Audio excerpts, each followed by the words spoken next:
Hey everyone, Mr. Happy here, and welcome back to A Realm Reborn Restart. In this series, we are replaying all of the A Realm Reborn main scenario, patch 2.0 to 2.55, as well as the Crystal Tower series, ahead of A Realm Reborn's revamp in patch 5.3.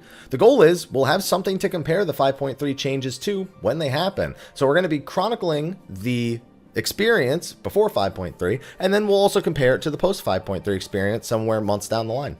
Now this is going to be our day 2 summary. If you missed day 1 and its summary, as well as the establishment of the rules I have in place for this challenge, be sure to check that video out in the description or use the little eye in the top right corner of the video. I'll also include a brief description of the rules in the description of this video so you don't have to leave this one to understand what's going on. So for day 2, we had one very particular goal: starting to establish a lead ahead of the main scenario quests. One of the biggest struggles with A Realm Reborn, if you're not playing on a preferred world or you don't have a specific plan in place, is actually having enough levels to complete the main scenario quests. Now early on this isn't much of an issue. This usually happens in the mid to late 30s and especially in the late 40s, but we're trying to avoid that overall by making sure none of our time goes to waste. It can be, time that's not used for anything, but while we're trying to accomplish something in particular, we want to make sure we're not sitting around doing nothing. I definitely wasted some time walking back and forth and trying to decide what I was going to do next, but as soon as I set my mind on something, I made sure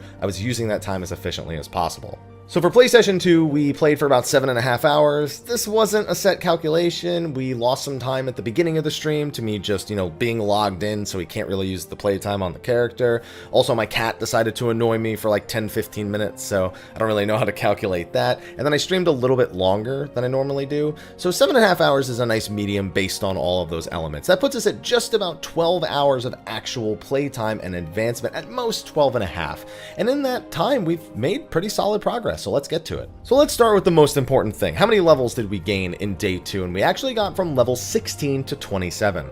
Now, while that's less overall levels from the first day, can't really compare it directly like that because the first few levels are just kind of a gimme. And gaining 11 levels when you consider all the elements I'm about to talk about after this is, actually better than I expected it to turn out.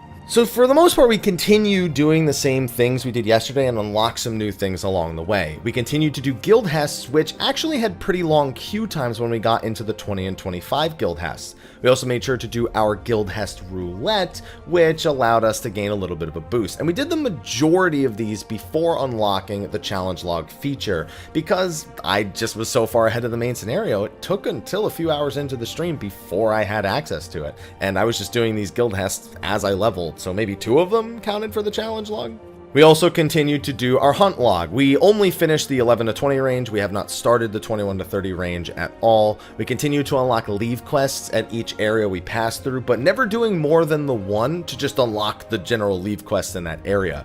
We did a few fates, but less than 10 overall, at least since I got my challenge log, because I don't have the 10 challenge log bonus, I suppose. I do have the 5-1, which was worth, I think, like 9,000 something experience points. It scales with a percentage of your levels, so the number isn't really going to seem that impressive until I do it way later into my 40s, and that's if I even have any around, or if this takes longer than a full week or the next reset to actually finish. But the big thing is, we were trying to establish a lead over the main scenario, so where did we end on that? We actually got through the level 11 through level 20 main scenario quest just before choosing my grand company. So we actually went from being 5 levels ahead of the main scenario in day 1 to 7 levels ahead of it here. And there's a lot of factors that played into that. Not just the fact that I had challenge logs or I was continuing to do the same things, but because of new features that actually unlocked that changed the way I had to spend my time or gave me more boosts for the time I was spending. One big thing that's definitely helping out is the brand new ring. Now, we talked about this in day 1, but finishing the Hall of the Novice not only gives you a pretty decent set of armor, but it also gives you a ring that boosts your EXP until level 30. This is allowed in the rules that we set forth because it can be earned by any new player and realistically should be earned by any new player who picks up the game today. Make sure you do your Hall of the Novice when you hit level 15. You can do it before the main scenario actually sends you there by just finding one of the smiths in any of the starting towns. Another thing is we unlocked dungeons. Now, that is a big feature because those are going to be a big source of experience points for us going forward. Now, we got to do the first 3, Sastasha, Tamtara, and Copperbell Mines in that order. Those were all worth a great chunk of experience, especially because in this level range, we are still gaining bonus experience with that brand new ring. Now, another big thing we unlocked because we had started unlocking dungeons is unlocking the leveling roulette. Now, you can unlock this as soon as you have 2 available dungeons, so by the time you have Tamtara, you've unlocked the leveling roulette, and any player should be trying to queue into the leveling roulette and get it done for the day that they're playing. I actually got really lucky with my leveling roulette. So the leveling roulette took about 17 minutes, and in that time I went and grabbed the South Shroud Aetherites, finished a few quests, including unlocking leave quests in Quarry Mill in the South Shroud. I went up into the Eastern Shroud, got the Aetherite there, unlocked leave quests there, started up a couple of side quests there, and then got queued into it. So I made sure not to waste any time. We also got exploration bonuses for unlocking the maps for those zones. You get that as soon as you actually walk into a zone in A Realm Reborn now. And then my leveling roulette popped, and it was actually Tamtara, which was my next main scenario dungeon. So I ended up not having to do an extra queue here. I wouldn't have hated it, but it was nice that I got both of those done in one fell swoop. In fact, I think I almost gained 2 whole levels from that leveling roulette. Now, we probably would have gained more levels, but we're starting to get to more cutscene heavy portions of the main scenario. Level 18 through 20 in particular was very, very cutscene heavy towards the last 30 minutes of the stream in particular. So that's probably going to continue to be a factor that kind of mitigates the speed at which we actually get through this.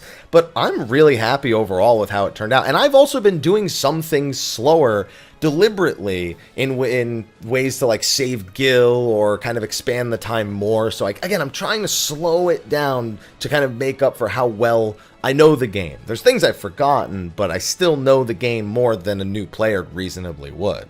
So with that, I've actually got some hints and tips. One of the big things that I am a big proponent of early on is chocobo porters and saving Gil with travel. It's very easy to get wrapped up in just teleporting everywhere, especially if you're someone who has any access to the first 50 Aetherite tickets you can get for your 1-month veteran reward bonus, or I forgot what the other one is. I think it was from like the Amazon thing that they did a while back. Most new players won't have access to those though. So here's what I was doing as I was traveling around the world. So chocobo porters you'll find in the form of chocobo keeps or choco keeps in each of the different areas around the map. It's a little chocobo symbol on the map, and you can basically use them like almost like flight paths in World of Warcraft. They can go to and from specific locations, but you know, you have to just watch a cutscene. It's not even a cutscene. It basically mounts you on a chocobo, plays honestly probably the best mount theme in the game that isn't just taken from other content. Listen to this chocobo porter mount theme real quick.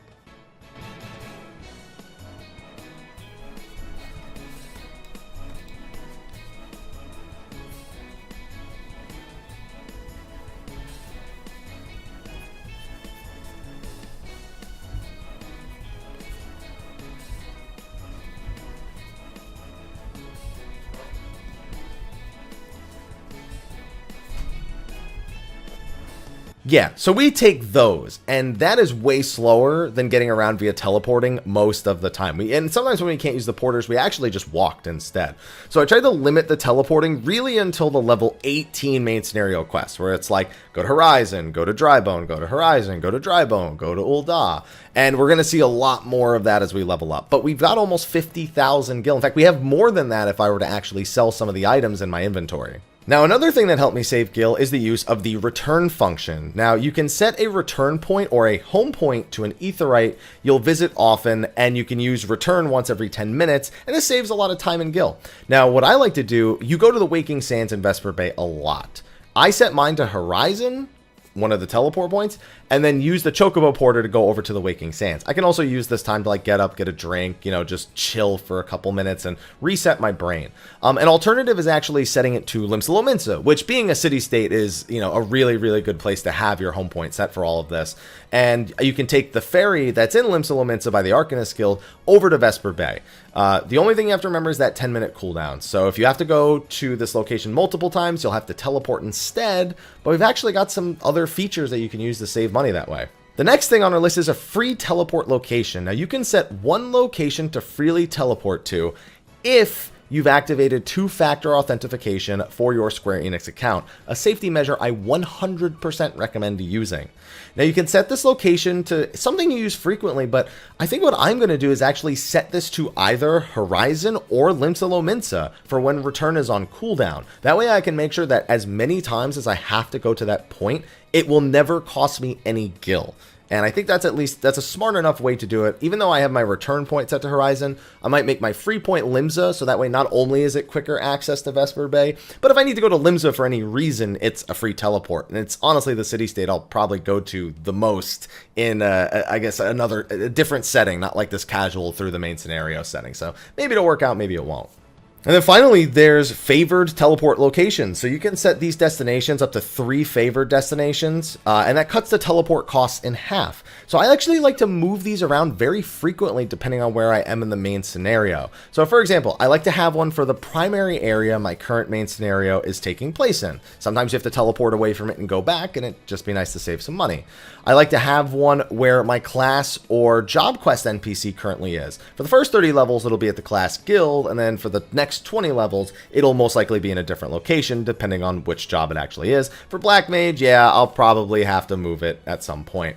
And then also having one for like flexible locations, like sometimes I put it in another city-state, like Gridania, for example. Horizon's so close to Ul'dah that I could reasonably go there and chocoporter or walk to Ul'dah. So setting it up for the third city-state at least gets me around the map. But I also have airship travel, which I could get to through Limsa Lominsa. So it depends on teleport costs. I like to weigh the cost versus how long it's going to take. But those are just some options of things you can do with the multiple different teleport options that you will have. And other than that, we're just trying to make sure as long as we're queued into the duty finder, we are doing something. Never sit around doing nothing while waiting on the duty finder. Look for a fate nearby. Take a look at your challenge log and see what it is that you still need to unlock. Are there any aetherites you could run to in that time? Any side quests you could do? Could you fit in a leave quest or two in that time? And most of the time as a DPS, I can. And I don't mind maybe losing an allowance in case the queue just pops unusually fast. As long as I'm not sitting around doing nothing, my time is being spent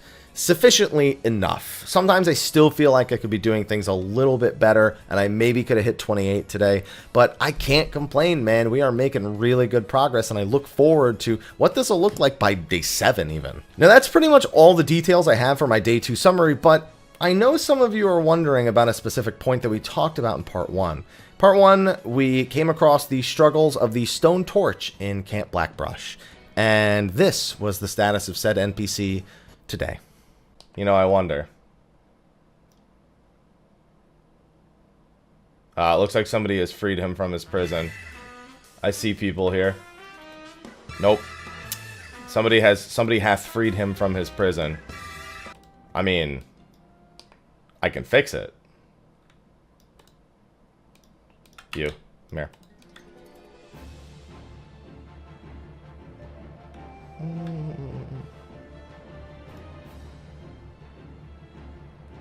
Come on.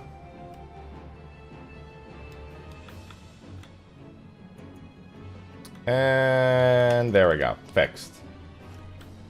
Hopefully that put a smile on your face. Thank you for watching. Be sure to like, favorite, subscribe, and share, and stay tuned for more summaries on A Realm Reborn Restart. I'll see all of you in the next one, and until then, take care.